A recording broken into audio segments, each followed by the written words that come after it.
Good afternoon. Thanks for joining us today for our next Cultural Arts Mentee presentation. My name is Nancy Mason. I'm the director of the Mvskoke Nation Resources Program. I'm just going to tell you a little bit about our program. So our overall mission is to empower Mvskoke youth by connecting them to community, culture, and resources. We do that in several different ways. You can see our program goals, they're listed. Fostering advocacy, we have the youth council and try to do leadership activities, providing resources, something that we have online with our website. We have a resource book, and we also try to advertise lots of resources on our social media. Promoting civic duties, or really trying to get young people engaged in the political system and using their voice to show that their voice does matter and advocate for themselves and others. Encouraging wellness is probably our biggest goal in our program. It incorporates the majority of our activities, especially something that we call culture is prevention. And so we do a lot of cultural activities, life skills, focus on mental health and those type of things. And then lastly is creating support. And we have our new Mvskoke Mentors program that we've started, and also kind of where our Mvskoke Youth Cultural Arts Mentorship falls into both encouraging wellness and creating support. So this project has actually been going on for 9 months, and we received funding from First Nations Development Institute to provide us this project.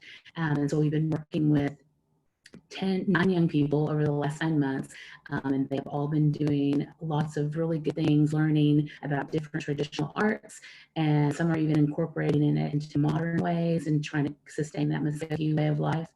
And today we have with us Chenoa Barnett, and she is going to provide us with a presentation about her experience in sewing. So let me get her on the camera. All right.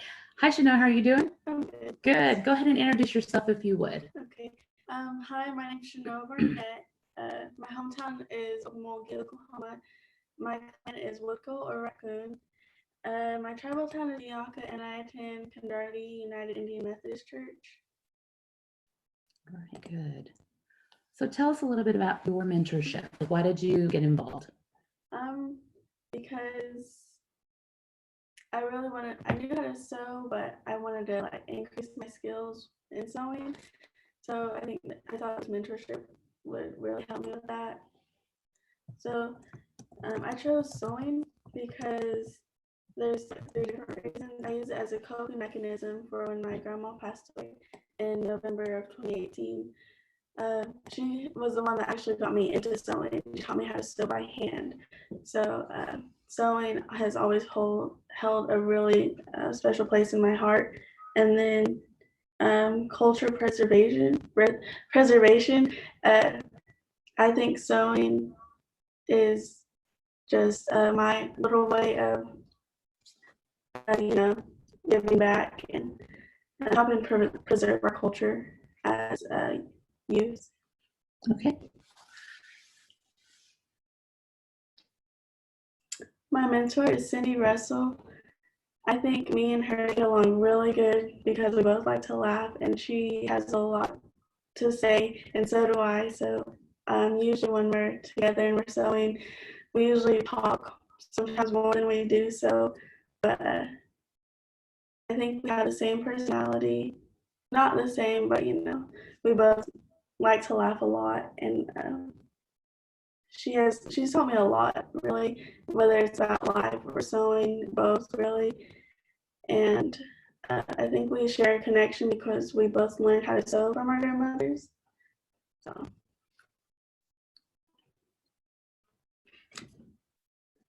the sewing, the history of sewing, a lot of Native Americans sewed by hand a really long time ago.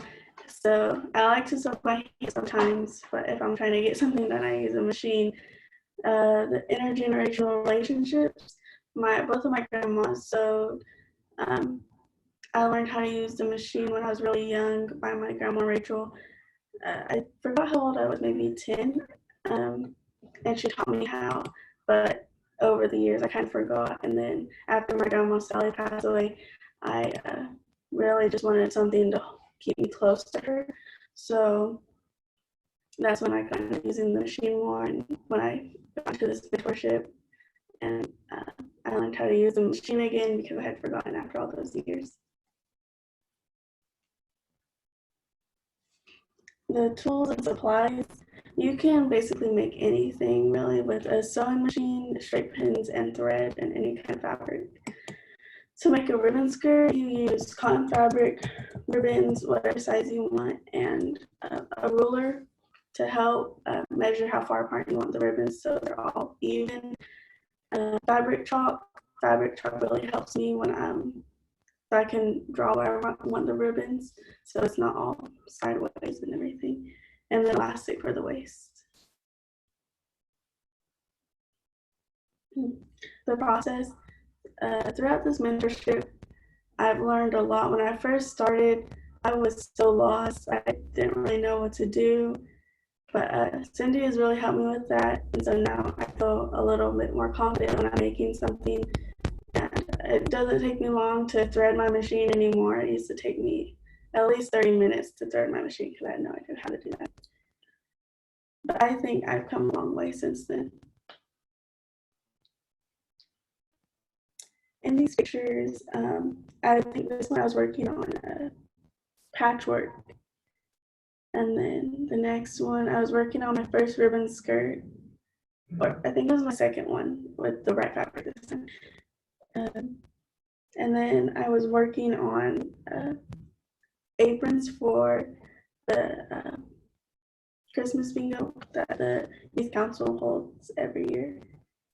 And then I was working on the ruffle for my skirt, the skirt that I'm wearing today actually.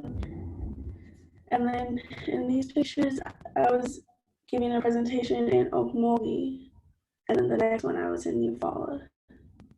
And then this is a picture of me and my sister, April, and our matching ribbon skirts that I made. The values and lessons that I learned through this mentorship is patience, timing, and pride. Patience, when I first started, I didn't have a lot of patience with really anything, but I learned that if you have to have a lot of patience to sew because you mess up a lot when you're first starting. And I can't tell you how many times I used a seam ripper when I first started. But Cindy, she made me feel like it was okay that everyone messes up, so I never felt bad about making mistakes. Timing is really important to me. I don't like to sew when I'm mad or upset. And if I am sad or upset or mad or anything, I like to calm down before I sew. Because when I'm sewing, I like to put my energy into whatever I'm making. So if I'm mad or sad or upset, I don't like to do that because it won't turn out good. Pride, I take a lot of pride in sewing, whether it's traditional clothing or anything really. Because sewing has a really special place in my heart because of both of my grandmas. So I've always taken pride in sewing, whether it's a skirt or anything else.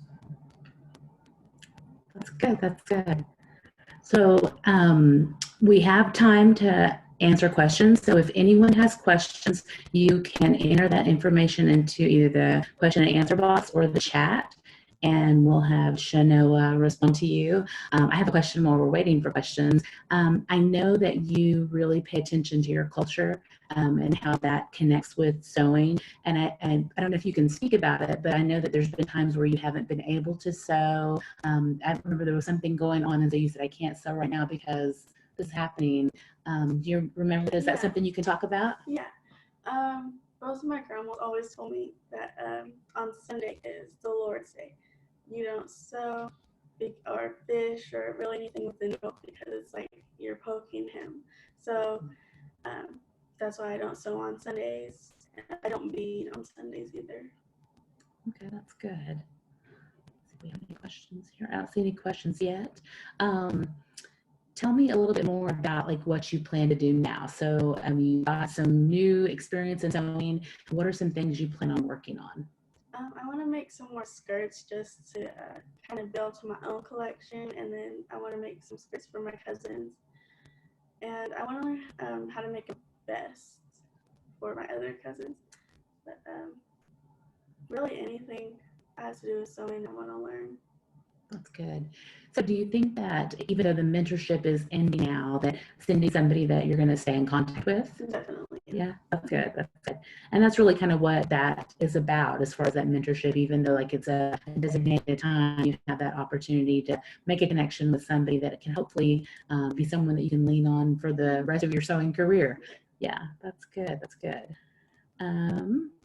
I don't see any questions from anyone. Tell me just a little bit more about your grandmas. What were some things that they made or maybe that you had opportunity to make with them? My grandma Rachel made me a quilt when I was I think I was a baby, but she made that for me. So, and then my grandma Sally, she, I forgot what she worked on. It might have been a quilt maybe. But she taught me the first thing I learned how to do with a needle was how to like embroider kind of, like names and everything. And she said, she gave me a basket with different stuff in it. And there's, what are those things called? They're like, it looks like a hoop. Oh, I know what you're talking about. Yeah. I don't know the name of it, but I know what you're talking about. So she let me use that, and she gave me a little pillowcase. She said, here. And we had like embroidery cloths and everything, and she taught me how to do that. And I think the first word I made, it said mom on it. Nice. You had a Mother's Day gift, right? Yeah, that's good. That's good. I didn't finish it. That sounds like me and my arts and crafts project. They never get finished. We have a question for you. Which part of the process was the most challenging?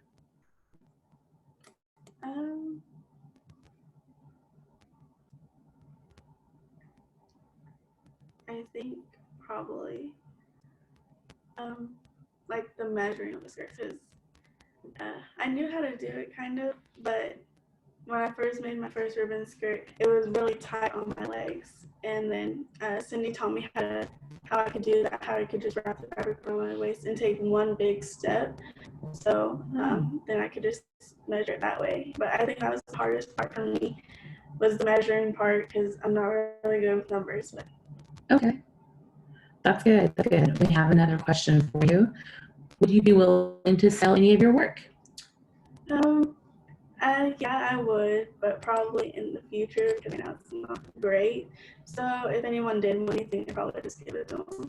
Okay, all right. I might have to get an order in. Just kidding, just kidding.